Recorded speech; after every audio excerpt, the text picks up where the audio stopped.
આપણે સુતીક્ષણ મહારાજની વાત કરતા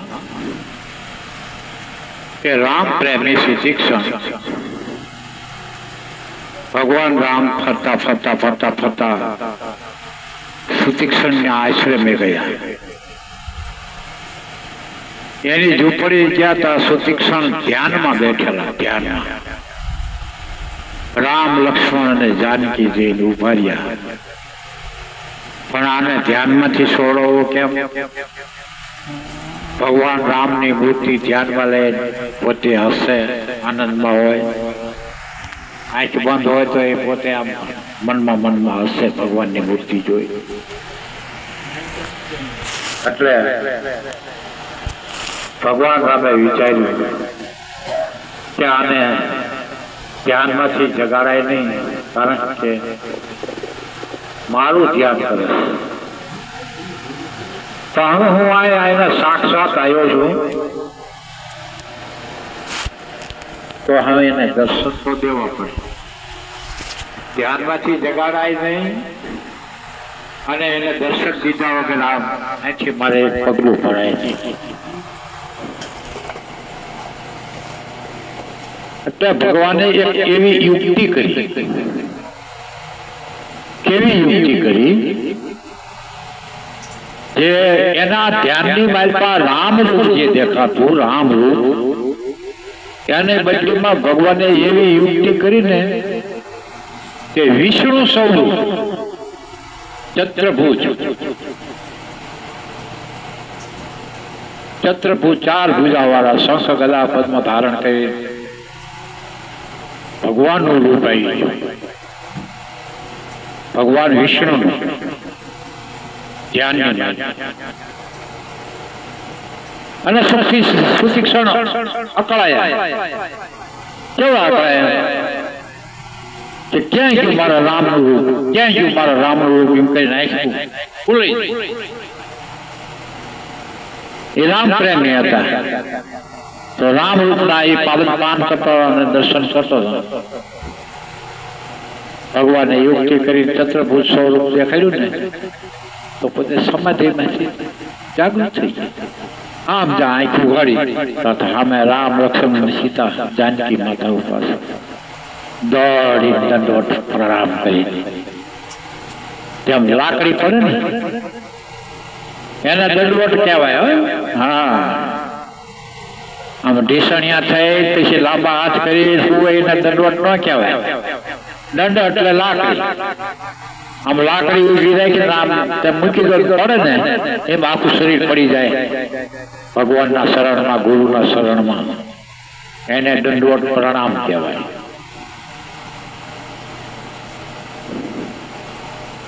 ભગવાનના ચરણમાં દંડવત પ્રણામ કરી એના પ્રેમના અશ્રુ વહી રહ્યા છે. ભગવાનના ચરણ ધોઈ નાખ્યા આંખુએથી. ભગવાને બે હાથ પકડી અને સુતીક્ષણને બેઠા. સુતીક્ષણ, હું તો એક પ્રેમના નાતે આવ્યો છું. મારા ઉપર તમારે અગાધ પ્રેમ છે. પ્રેમ ભક્તિમાં પરમાત્મા હાજર હાજર છે. 8 અક્ષરનો મંત્ર છે. પ્રેમ ભક્તિ છે ને એ 8 અક્ષરનો મંત્ર કહેવાય. પ્રેમ 8 અક્ષર થાય ને. સવારા બાપાએ એક સપો કીધો એના માટે કે 8 અક્ષરનો મંત્ર. પ્રથમ પ્રહલાદે જાણ્યો. પ્રહલાદ ને એટલો બધો પ્રેમ પરમાત્મા નાખ્યો. ગુરુ એમના શ્રીબાઈ ને કરણા કુંભારે મંત્ર બતાવ્યો ને, એમને નામ બતાવ્યું ને, એની ભાઈ એકદમ પ્રેમી બની ગયા. એના બાપાએ કેટલી લાલસા આપી પણ એમાંથી નહીં. એ કે મારે શું તારું ખરડાયેલું લોહી ભરેલું રાજ કરવું છે. મને અખંડ અને અવિચલ રાજ મળી ગયું છે બાપા. પણ તું કે આ વિષ્ણુનું નામ ના રામનું નામ મૂકી દે, દી ઉગે થી દી અસ્ત થાય ત્યાં હું રાજ હું તને આપી દઉં કે એ લોહી ભરેલું રાજ મારે નથી જોતું.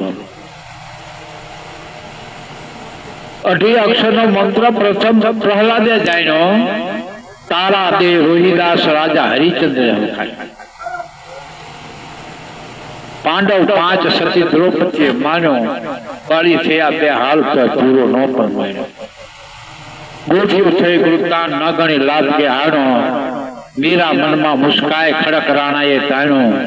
જો અમરીશ પ્રહલાદે તપાસી લીધો આ તંતને. દાસ સો દિલ કહે બલહારી આવા સંત નહીં. આ બધા સંત પુરુષ થઈ ગયા, રાજ કરી ગયા અને સંતની કક્ષામાં આવી ગયા. બોલો, રાજ કરી અને સંતની કક્ષામાં સંત કહેવાય. એટલે ભગવાન પ્રેમને વશ છે. ભક્તિની માલિકા પ્રેમ પ્રધાન છે. જ્ઞાનની માલિકા બુદ્ધિ પ્રધાન છે. અને અષ્ટાંગ યોગની માલિકા નિવૃત્તિ પ્રધાન છે. પણ પ્રેમ ભક્તિ છે. એ પ્રેમ ભક્તિ ભગવાનને બહુ ગમે છે. હાલો ને વિદુર કરે જાય ઉદ્ધવજી, હાલો વિદુર કરી જાય. આ ઊંચા ઊંચા મેલ દુર્યોધનના છે. પણ અહીંયા એક રતિ પર સુખ ન પાય, કારણ કે ભગવાન પ્રત્યે પ્રેમ જ નહોતો. ભગવાનને ઓળખતા જ નહોતા એ લોકો. દુર્યોધન, દુશાસન, હોવા ભાઈ ઓટક હોય. ઘણી જ્ઞાન વૃષ્ટિ કરવા છે કે તમે જ્ઞાન જાણો એવું અમને જાણતા, તમે ધર્મ જાણો એવું અમને જાણતા. શું તમારો પાંડવો ધર્મ જાણે છે એમ નથી જાણતા? તમારો પાંડવો ધર્મ જાણે એ એમ જાણીએ, પણ અમારો ધર્મ હાલવું નથી. પીચાવા થાય. તમે ગમે તે સત્સંગ કરો, અમારો સત્સંગ સાંભળો નથી. પીચાવા થાય. એટલે ઊંચા ઊંચા મેલ દુર્યોધનના રતિ પર સુખ નો પાય. એ ઉદ્ધવજી હલો વિદુર ઘેરે જાય. તૂટલ એની ખાટલી, ફાટલ એની ગોદડી, ત્યાં પ્રેમના ફળ પીસાય. એ ઉદ્ધવજી હલો વિદુર ઘેરે જાય. બંટીનો રોટલો, તાંદરિયાની ભાજી, એ રૂચી રૂચી ભોગ લગાઈ. પ્રેમને આધીન થઈ અને વિદુર પત્નીને અહીંયા ભગવાન શ્રી કૃષ્ણ પધાર્યા. કેળા લાયેલા માગી, કોકના ઘરેથી કેળા લાવેલા છે ને માગી, એ ગર્ભ કાઢી નાખી દે. ભગવાનને સાયલ હતી, ભગવાનને બે ને સાયલ ખવડાવી. તોય ન જોયું વાલે રાજી. આ તો પ્રેમને વશ થાય રાજી. આમાં શું કરે પંડિત ને કાજી? પ્રેમના વશ છે પરમાત્મા. એનું નામ લો તો પ્રેમથી, એનું ભજન કરો તો પ્રેમથી, જે કઈ એને અર્પણ કરો તો પ્રેમથી. અને એને આપણે શું અર્પણ કરીએ? બધું બનાવેલું તો એનું જ છે. આપણું છે શું? આપણે શું બનાવી શકીએ છીએ? કાંઈ બનાવી નહીં. તો હું કરું તો એ તો આપણામાં અજ્ઞાનતા સંભોટો. દેવા વાળો તો એ બેઠો છે. એકના અનેક શસ્ત્રો બાપને આપે છે, કણ આપે છે, એ આપે છે. એમાં થૂલી ન આવે, દાણો ન ઓલો થાય તો તેમ શું લઈ લો એને? તો કુદરત મહારાજ આપણને બધું આપે છે. એનું છે અને એને અર્પણ કરવાનું છે. તારું છે અને તને અર્પણ કરવાનું છે. કારણ કે રચના જેની છે, બધી રચના જેની છે. સુતીક્ષણ મહારાજને કે માગો માગો માગો, જે જોયું તમને આપો. કે પ્રભુ મારે શું જોઈએ? તમારું નામ ભજન કરું બસ. પણ એક માગું છું કે શું બોલો? તુલસીદાસજી લખે ચોપાઈ, યસ અભિમાન જાય જન. એ પ્રભુ મારામાં કોઈ બી અભિમાન ન જાવ. અભિમાન યસ અભિમાન જાય જન ભોરે.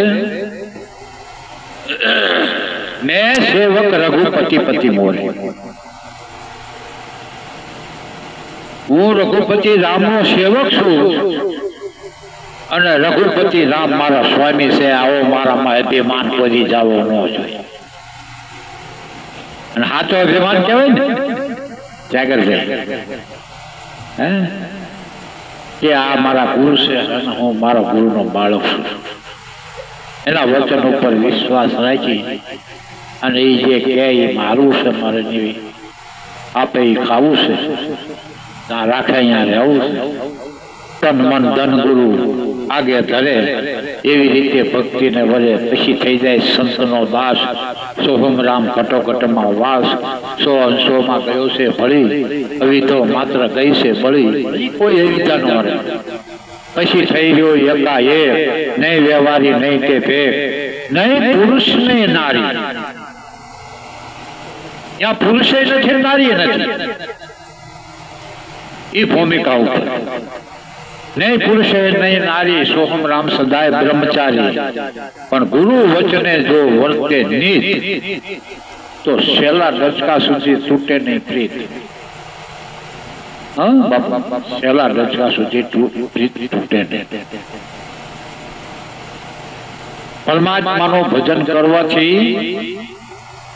सेलू डचको है ने ये आपने डाट वाला तो मोटा मोटा मथेर जोई लो भाई सेला डचका नो खेल मोटा मोटा यानी मारी पास सेला डचका में अटवाई गया तपसी लपसी गया अंत में बोरा में सोचता ठरे जो ने भाई सेला डचका नो खेल ओला भरथुरी ने सेला डचके ओली हरणी नी मारी पर जीव रही गयो ने ते हरणी ना पेट अवतार लेवो पड्यो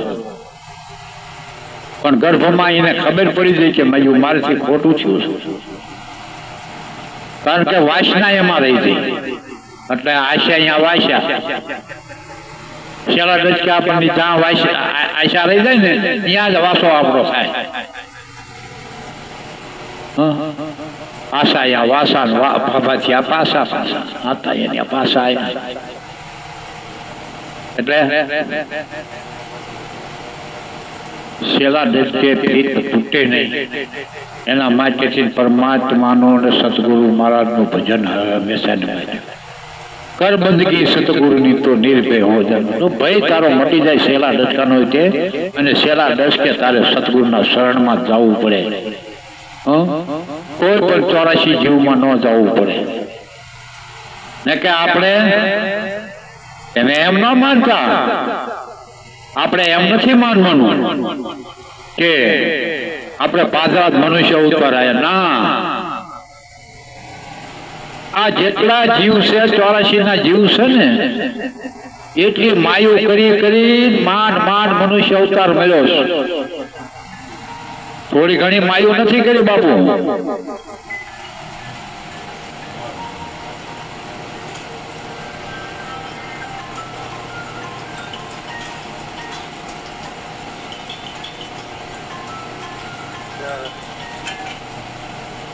हेलो हेलो जय गुरुदेव ए द्वारिया सुबड़ा हाँ वीजा ना वाला फोन करो એટલે શું છે બોલો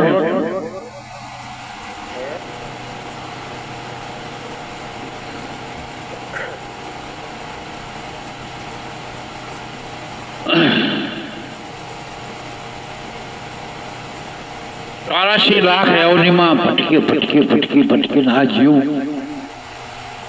पूर्व शुभ कर्म कराया था मनुष्य धन धरने में पाया फिर इस अवनि में फरमाया मौत नहीं याद आती है हरि का भजन कर प्यारे उमरिया बीत जाती है हमारा समय पूरो थई रही है और 84 लाख अवनि એટલે 4 जुगनी मारी पर फेरा फरीने शीतर के 80 के 90 के 100 वर्षનું આટલું ચક્કર છે તો એમાં આપણા હકાણા નથી રહ્યા એમાં કષ્ટ ભોગવવું પડતું હોય તો ઓલું તો 84 લાખ અવનિ છે 4 યુગ સુધી આ જીવને ભટકવું પડે એ 4 યુગની માલપા ભટકવા ન જવું હોય તો રામ ભજી લે, તારે કાંઈ ફિકર નહીં, તારા સબ દુખડા